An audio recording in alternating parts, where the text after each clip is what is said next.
नाव सोम विजयनाथ. माझ्या शाळेचे नाव जिल्हा परिषद पूर्व माध्यमिक शाळा हिंगगाव. माझ्या संग असा प्रसंग घडला की मी सकाळी दूध आणायला जात होतो की एक काका त्यांचं अंगण झाडत होते. त्यांनी जमा झालेला कचरा त्यांनी रस्त्यावर फेकला. मी त्यांना म्हटले की असा कचरा रस्त्यावर टाकू नका, याच्यामुळे आपल्या परिसरात रोगराई पसरते. असा कचरा डस्टबिनमध्ये टाका किंवा घंटा गाडी येते त्याच्यामध्ये टाका.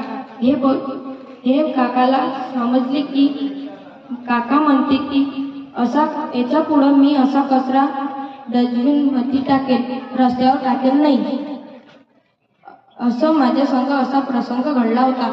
याच्या पुढे तुम्हाला असा कचरा टाकताना दिसेल रस्त्यावर की त्यांना सांगा की असा कचरा रस्त्यावर टाकू नका किंवा डस्टबिनमध्ये टाका.